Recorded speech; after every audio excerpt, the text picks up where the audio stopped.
안녕하세요. 코인 뉴스룸 진행의 이지영입니다. 자, 오늘도 여러분들에게 또 암호화폐 시장의 다양한 정보들, 또 다양한 인사이트들 함께 해드리겠습니다. 오늘 이 시간도요, 작가님께서 함께 해주셨는데요. 바로 인사 나눠볼게요. 박종원 작가님 함께 해주셨습니다. 작가님 안녕하세요. 네, 안녕하세요. 네, 저희가 또 지난 시간에 이어서 오늘은 알트코인에 관한 이야기를 좀 나눠볼 텐데요. 혹시 저희가 지난 시간에 좀 못다한 내용들이 있다면 조금 더 설명을 해주셔도 좋을 것 같아요. 네, 전체적으로 저희가 온체인 지표를 좀 정리를 하다가 네. 마무리를 했는데 온체인 지표 조금 추가적으로 네, 설명을 한번 드려보겠습니다. 들어볼게요. 한 장 정도만 더 소개를 해드리면 될 것 같은데요.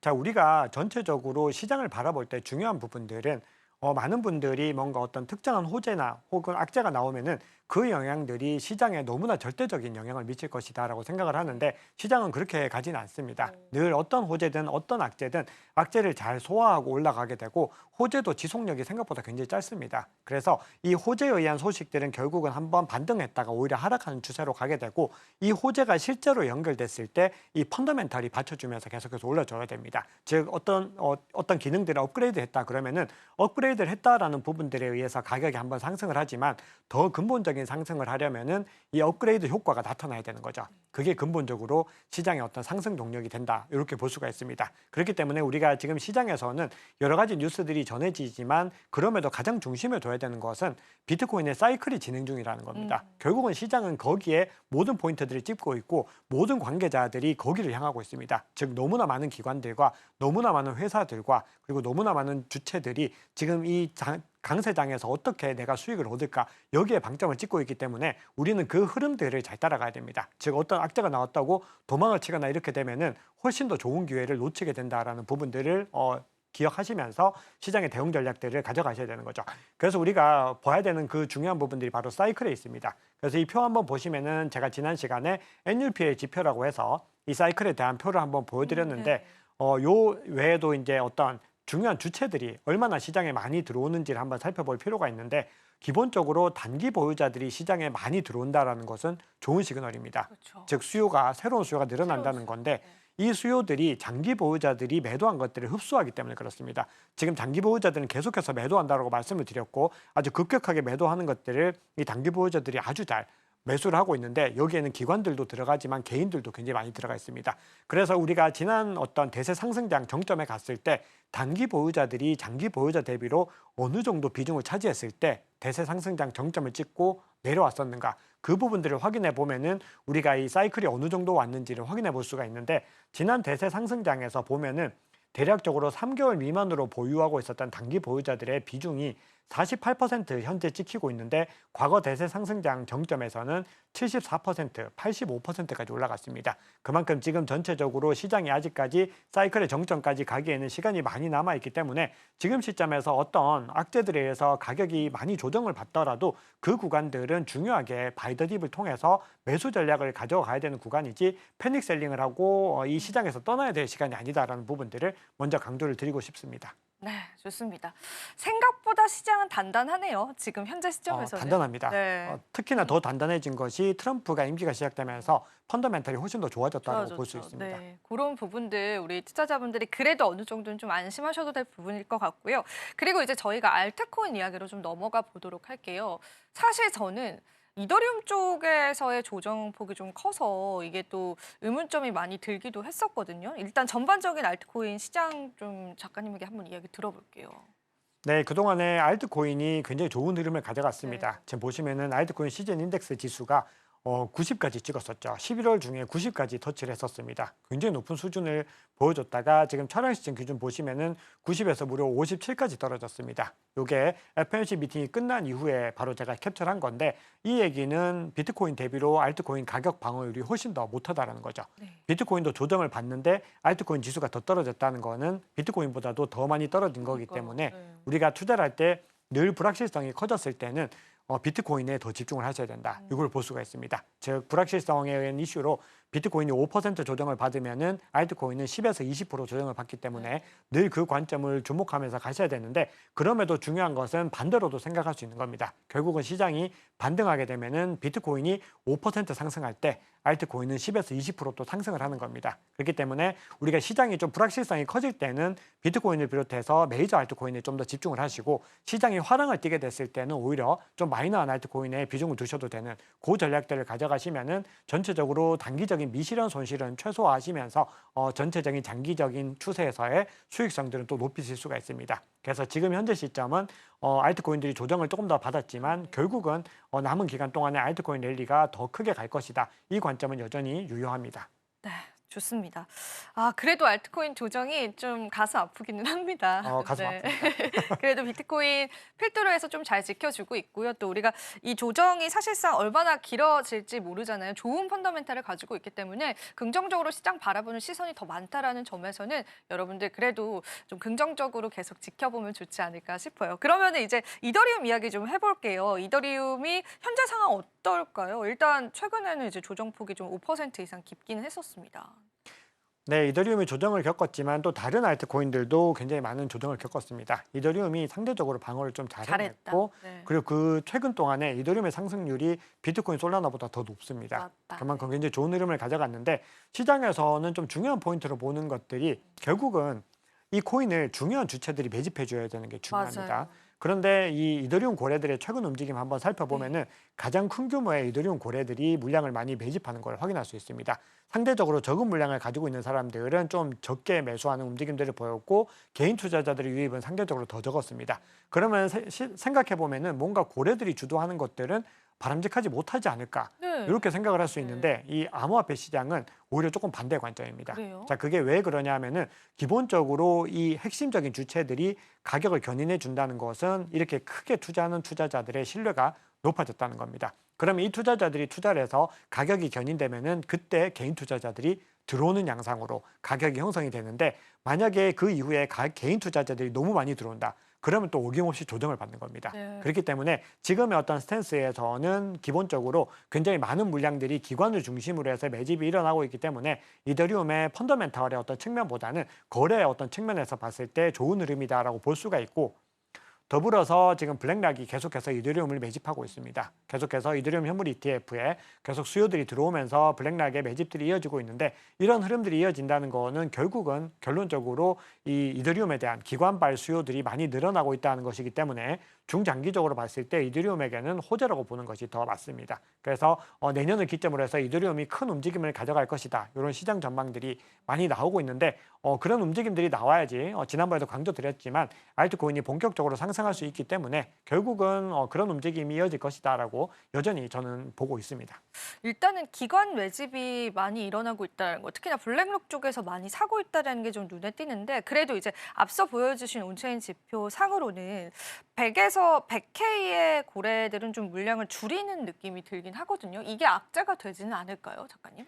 네, 이런 부분들은 일단 중복적으로 여러 가지로 좀 해석할 수 있는 여지들이 있는데 우리는 지금 시점에서 더 중요하게 봐야 되는 것은 큰 고래입니다.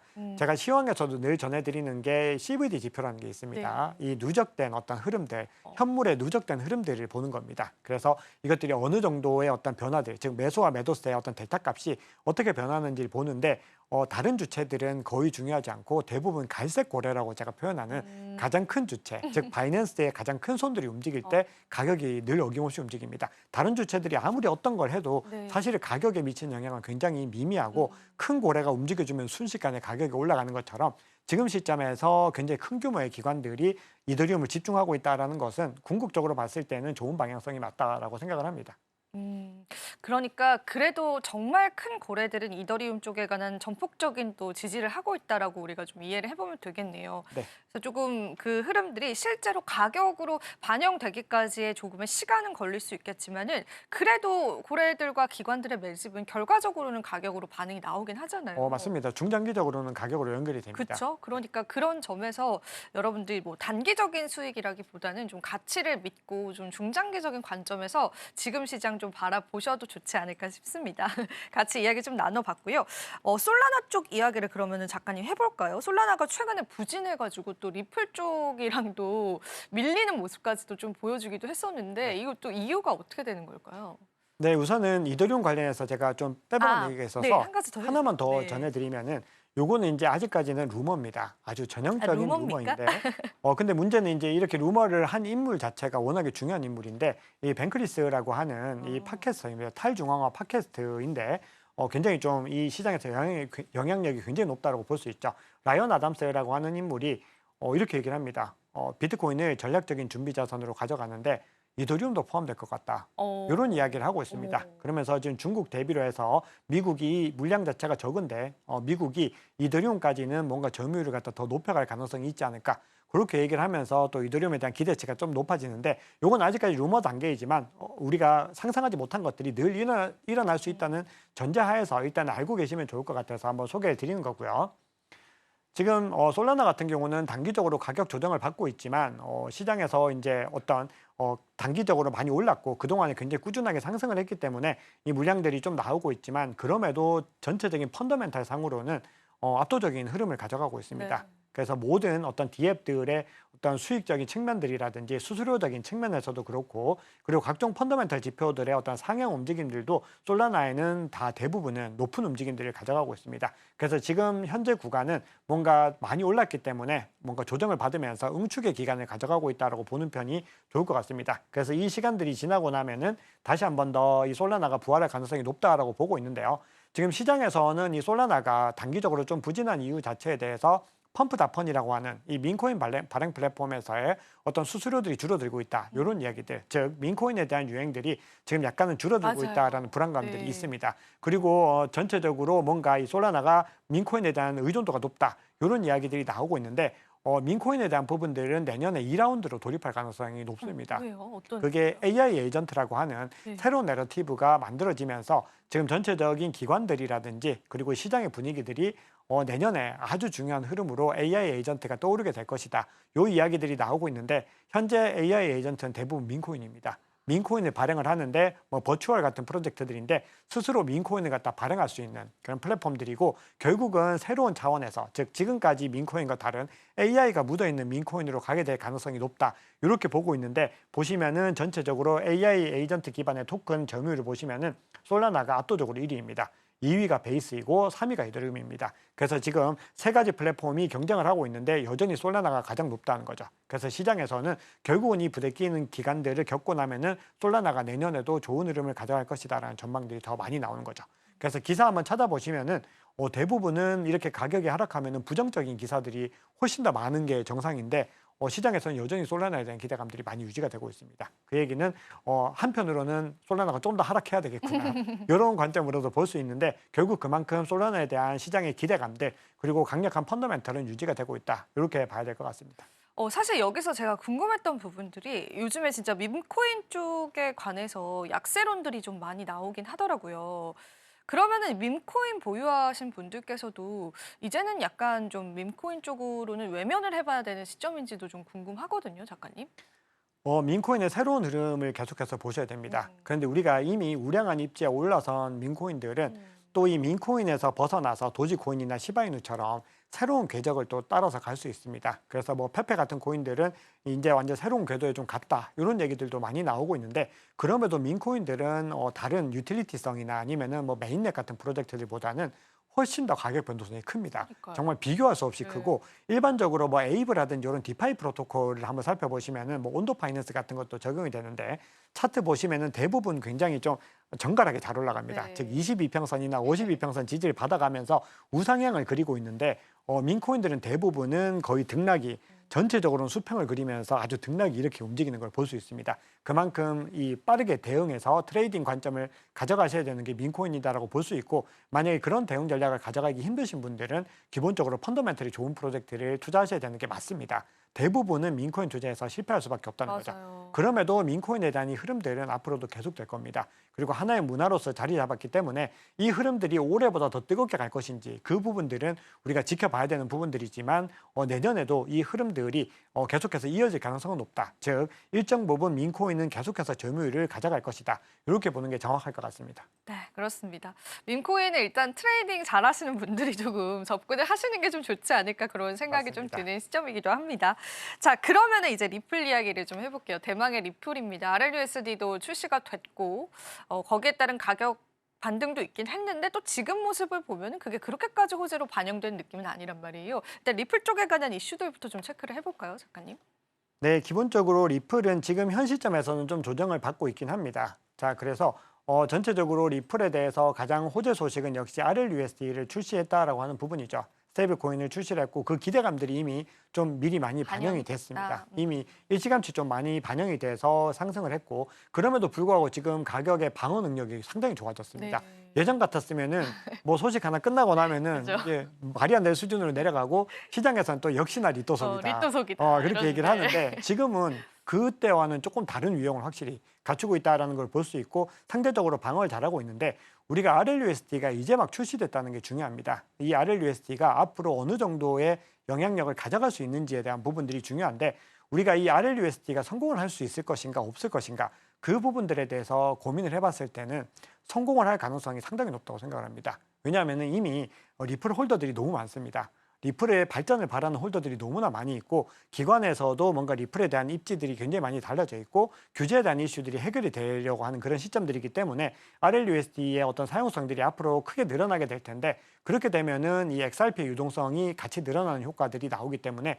우리가 시장에서는 전체적으로 리플이 이 RLUSD 발 호재로 인해서 중장기적인 어떤 성장 포석이 견인될 수 있다. 이렇게 보고 있습니다. 그리고 RLUSD가 출시됐다는 거는 결국은 본인들이 굉장히 중요하게 보는 메인넷 사업이 많이 늘어난다는 거기 때문에 거기에서 새로운 또 D앱들이라든지 새로운 서비스들이 계속해서 런칭되게 됐을 때 기본적으로 지금 리플이 가지고 받고 있는 이 관심들 대비로 했을 때 전체적으로 어떤 추세들이 뭐 다른 프로젝트들보다 월등하게 올라간다 이런 관점들은 굉장히 조심스럽게 생각을 하셔야 되지만 전체적인 기조가 이번 대세 상승장에서 꾸준한 상승 랠리를 가져갈 가능성에 대해서는 충분히 있다라고 생각을 합니다. 그러면은 저는 이런 부분도 궁금하더라고요. 그러면은 이제 테더에게 위협이 될 것인가, 테더에게는 악재일 것인가에 관해서는 작가님은 어떻게 생각하세요?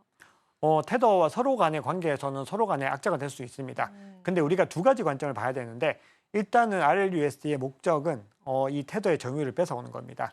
테더의 수수료 수익이 막대하기 때문에 엄청 벌고 있죠, 돈을. 엄청납니다. 모든 프로토콜 대비로 압도적인 일이기 때문에 압도적입니다. 네. 결국은 리플도 우리도 좀 손쉽게 이거 하고 싶다. 아. 그러니까 지금까지는 뭔가 막 머리 아프게 했는데 테더도 하는데 우리도 뭐 못하겠느냐 이런 관점으로 좀 접근을 하는 부분들이 있는데 아무래도 이 리플이 미국을 기반으로 하고 있고 미국에서 만약에 이 규제 이슈가 해결되면서 사업 기반을 만들게 되면은 빠르게 성장할 가능성이 있습니다. 그래서 시장에서는 아직까지는 너무 초기라서 조심스럽지만 이 USDT 테더와 USDC와 그리고 이 RLUSD가 이제 향후에는 뭔가 3파전 구도처럼 장기적으로 가지 않겠는가 그런 어떤 이야기들도 나오고 있는 걸로 봐서는 리플이 이 사업에 대해서 걸고 있는 어떤 승부수나 기대감은 우리가 생각하는 것보다 훨씬 더 월등하게 높다라고 볼 수가 있겠습니다. 그리고 또 궁금한 게 RLUSD 출시 자체로 놓고 봤을 땐 당연히 호재라서 리플 가격에 영향을 미치겠지만 이 RLUSD와 리플 가격과의 상관관계를 우리가 어떻게 풀고 앞으로 좀 대응을 해봐야 될지 그런 것들도 혹시 있을까요, 작가님?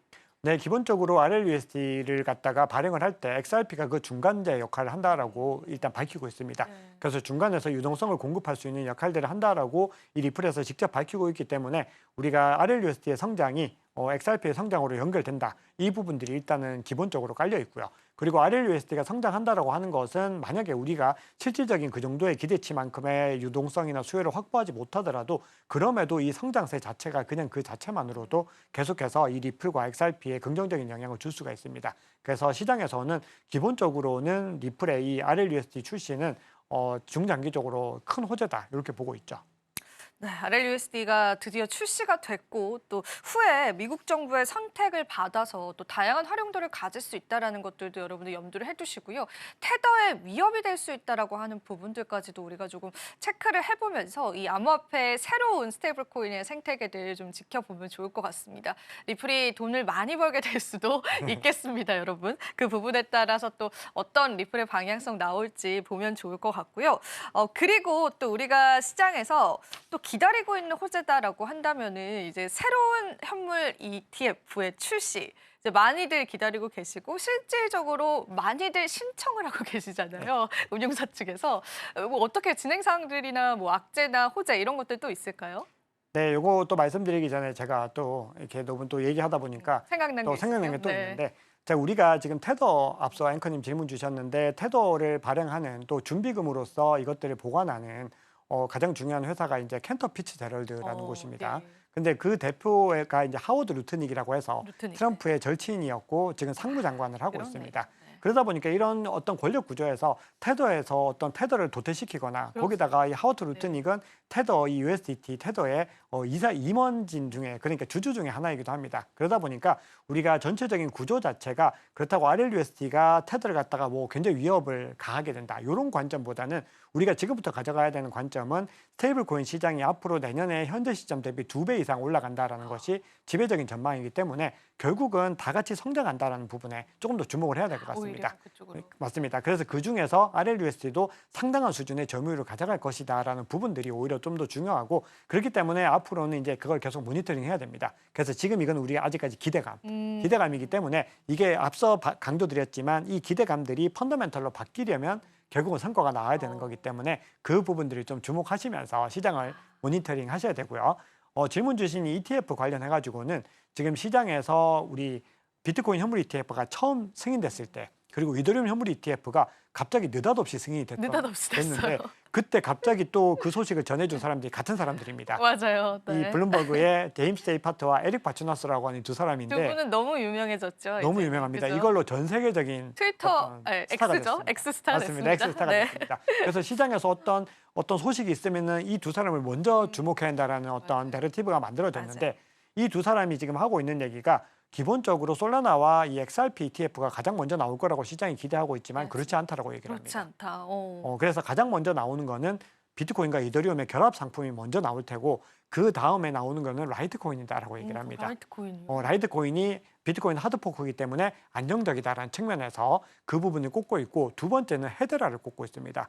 헤데라가 미국의 규정을 굉장히 잘 지키는 프로젝트였는데 아직까지 SEC로부터 증권성 공격을 받지 않았습니다. 이야. 규정을 잘 지켰기 때문에 잘 지켰나 그렇습니다. 봐요. 네. 그래서 이 부분들에 대해서 높게 평가를 하면서 헤데라가 두 번째가 될 것이다 얘기를 합니다. 그리고 세 번째가 이제는 이 솔라나와 ETF, XRP 중에서 될 것이다, 이렇게 얘기를 하고 있기 때문에 요거는 뭐 이 사람들의 말을 뭐 100% 신뢰보다는 어쨌든 굉장히 좀 중요한 얘기이기 때문에 한번 주목해 볼 만하지 않나 생각을 하고 있고, 그럼에도 내년이나 뭐 내후년을 기점으로 해서 이 솔라나와 이 XRP ETF에 대한 얘기는 꾸준히 재개가 될 겁니다. 그리고 이 소식이 실제로 전해지면은 또 가격을 단기적으로 흔들 수 있는 요인이 되기 때문에 우리가 시장을 갖다 또 아주 즐거운 마음으로 지켜보시면 될 것 같습니다. 네, 좋습니다. 그리고 또 저희가 뭐 헤데라와 또 체인링크 관련해서도 좀 나눌 이야기가 있을 것 같아요. 작가님, 그것도 잠깐 코멘트 한번 좀 들어보겠습니다. 네, 요거는 제가 뒤에 준비한 얘기 같이 좀 네, 드려보면은 같이 한번 해볼게요. 지금 헤데라와 체인링크가 서로 간의 어떤 규정들을 갖다 좀 통합을 하면서 서로 간의 어떤 데이터 표준 같은 것들을 통합하겠다, 이런 발표들을 하고 있습니다. 그만큼 지금 시장에서는 여러 프로젝트들이 연합 전선을 좀 가져갑니다. 가령 XRP와 카르다노가 뭔가 서로 간의 어떤 연합 전선을 통해서 카르다노가 RLUSD를 갖다가 본인들의 메인넷에도 통합하겠다, 뭐 이런 얘기들을 하고 있기 때문에 전체적인 이런 기조들이 미국을 중심으로 하고 있고, 특히 이 디파이 섹터를 중심에 두고 있는 이 프로젝트들끼리의 연합 전선이 만들어지고 있습니다. 자, 그래서 지금 체인링크도 최근에 가격이 많이 상승했죠. 그래서 이 프로젝트는 계속해서 제가 어떤 펀더멘털에 대해서 아주 뛰어난 프로젝트다라는 부분들을 제 채널에서는 계속해서 강조를 해왔는데요. 최근에 이 월드 리버티 파이낸셜이라고 해서 이 트럼프의 가족들이 운영하고 있는 디파이 서비스입니다. 여기서 중요한 프로젝트들이 계속해서 매집을 하고 있는데 거기에 들어간 프로젝트가 이렇게 5개입니다. 그래서 시장에서 많은 주목을 받고 있고 실제로 가격 상승으로 연결이 되는데 가장 많은 게 이더리움입니다. 여기서 이더리움을 가장 많이 매집하는 이유를 한번 생각해 봐야 될 것 같고 그다음 이제 에이브라고 하는 프로젝트입니다.